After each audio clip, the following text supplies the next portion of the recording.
A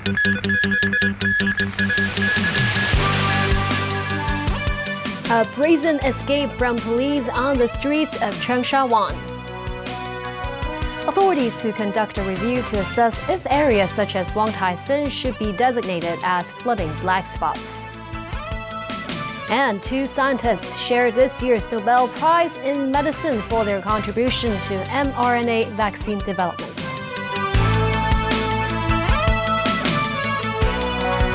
Good evening, and thank you for joining us. In Chengsha, a private car's driver escaped from police arrest by smashing into at least 4 vehicles earlier today. Police are still trying. This footage captured the tense moment when a black sedan was blocked by a taxi in front of it. And a police officer pulled a gun while another officer demanded the driver to get off the vehicle in front of it. And a police officer pulled a gun while another officer demanded the driver to get off the vehicle. Snubbing the order, the driver rammed into 3 taxis and a private car trying to flee the scene. The driver of the private car caught in the scene set. The black sedan eventually reversed out onto the pavement on the right and eluded police capture. A female pedestrian was injured. 3 damaged taxis were left in the middle of the road. One of the cabbies said the driver must have gone full throttle in a bid to clear the path for a getaway. The dramatic scene unfolded before noon on Castle Peak Road near Tainan West Street. That's after officers discovered a suspicious black sedan during patrols, reportedly with an expired vehicle license, and attempted to intercept it. 2 traffic lanes were cordoned off during the ensuing investigation. One of the injured cabbies as well as the female pedestrian were taken to the Caritas Medical Center for treatment. Another typhoon may be heading towards us. The observatory said Koinu has intensified into a severe typhoon. Today was another scorching hot day in the city. A high of 33 degrees Celsius was recorded, but conditions are expected to deteriorate later this week because of the typhoon. Koinu is forecast to move northwest towards the vicinity of the Luzon Strait and the southern part of Taiwan and continue to intensify. The observatory added the trajectory and intensity of Koinu may be affected by the northeast monsoon. An average of 300,000 people traveled to the mainland from Hong Kong daily over the 3-day Mid-Autumn and National Day break. Mimosa Ngai reports. This is the West Kowloon station, which is filled with travelers from the mainland. While the 3-day holiday in Hong Kong has almost ended, today only marks the 4th day of the mainland's 8-day long break. This tourist from Guangzhou says he wants to avoid the crowd on National Day, so he decided to visit the city today. It was more difficult to buy train tickets to get here in the last 2 days, he added. This girl who traveled with a friend said they bought their tickets 2 weeks in advance. It's our first time in Hong Kong, so we will do some sightseeing, she said. In the past 3 days of the 8-day break, the total number of mainland tourists arriving in Hong Kong is approximately 460,000, reaching 60% of the pre-pandemic tourist level. Timothy Cho, the city's Tourism Association Executive Director, listed several reasons why the number of tourists has declined. For instance, mainlanders think it is expensive to travel to Hong Kong due to the strong exchange rate of Hong Kong dollars. They also like traveling within China. It is a habit they have formed, Cho said. Meanwhile, many locals decided to spend their holiday in the city by exploring new shopping malls, such as the one in Taipei. However, not everyone is pleased with what the malls can offer. This man said all the malls are similar and have nothing special. Over the last 3 days, around 333,000 residents left the city. 90% of them went across the border.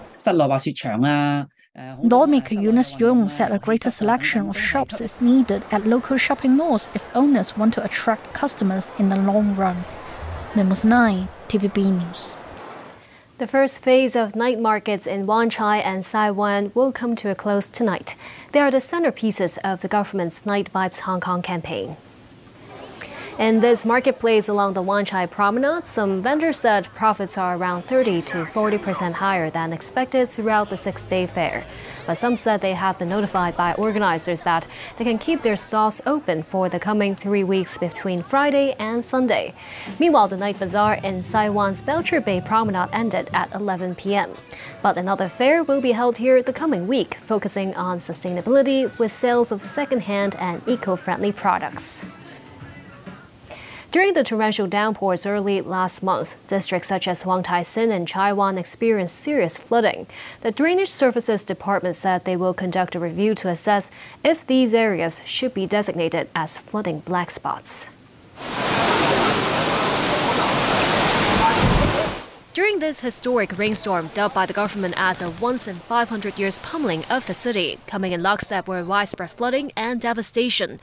The government was said to have dispatched more than 140 teams from the Drainage Services Department to handle many emergency situations. Team members included this mini desilting robot. It's capable of breaking down rocks and debris, pumping away litter and other washouts to clear the drains such as box culverts. Its bigger version can help to clear larger water courses. The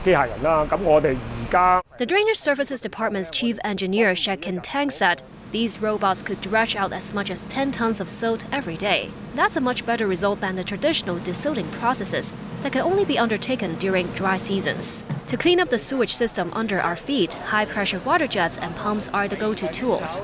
While the Drainage Services Department reminds that citizens could sweep away fallen leaves or other debris on top of the drains, they should refrain from removing manhole covers when flooding occurs. When asked if the government could expedite the construction of more flood storage ponds to better control stormwater runoff, the Drainage Services Department said they are reviewing the possible sites. But they said for urban areas, only parks and public recreational facilities could be considered. The department will also review if flood-hit districts such as Wang Tai Sin and Chai Wan will be designated as flooding black spots to better coordinate flood management efforts. U.S. President Joe Biden has sought to reassure allies of continued U.S. financial support for Ukraine's war against Russia. This after Congress excluded funding for Ukraine in its passing of a stopgap bill that averts a government shutdown. Nasfi Karim has more. Indonesia has launched Southeast Asia's first bullet train. President Joko Widodo inaugurated the Jakarta-Bandung high-speed railway named Whoosh. The rail costs over $7 billion. It is a key project of China's Belt and Road Initiative. It cuts travel time between Jakarta and the country's fourth-largest city, Bandung, from 3 hours to about 40 minutes. The rail line spans over 140 kilometers. Trains travel at speeds of up to 350 kilometers per hour. Top U.S. House Republican Kevin McCarthy says he expects to survive a threat to his speakership. A hardline critic within his party has called for his ouster after McCarthy relied on Democratic support to pass a bill that avoided a government shutdown. More from MAC News. A video shows the moment of a church roof collapses, killing at least 10 worshippers and trapping dozens of others on the east coast of Mexico. CCTV shows the church at the top of the screen falling to the ground in a cloud of dust. It's thought there were about 100 people inside the church when the roof caved in. Some dived under pews to survive in air pockets. 50 injured people were rescued and taken to hospital. Residents joined professionals in shifting debris as quickly as possible, as those trapped crawled out from underneath brick and wood.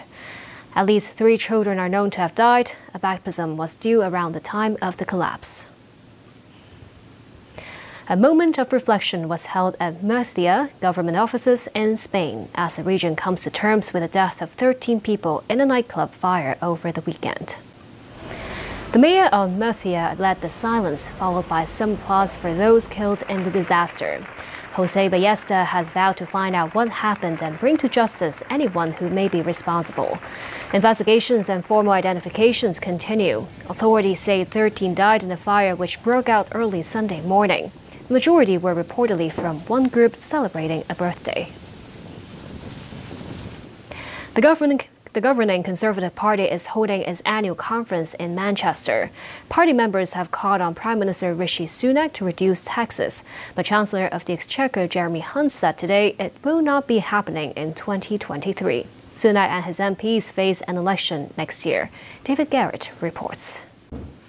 Scientists Katalin Karikó from Hungary and Drew Weissman from the U.S. have won this year's Nobel Prize in Medicine for discoveries that enable the development of effective mRNA vaccines against COVID-19. According to the Nobel Prize panel, the duo's groundbreaking findings have fundamentally changed our understanding of how mRNA interacts with our immune system. They contributed to the unprecedented rate of vaccine development during one of the greatest threats to human health in modern times. In August, the 68-year-old Karikó was in Hong Kong to receive an honorary doctorate of science from the Chinese university. To sports, 4 bronze medals for Hong Kong today at the Asian Games in Hangzhou. Yu Nga-yan won the first ever medal for the SAR in a jumping event in athletics as she came third in the long jump. To the weather now, very hot during the day. Temperatures will range from 28 to 33 degrees. And that's the news for tonight. Thank you for watching.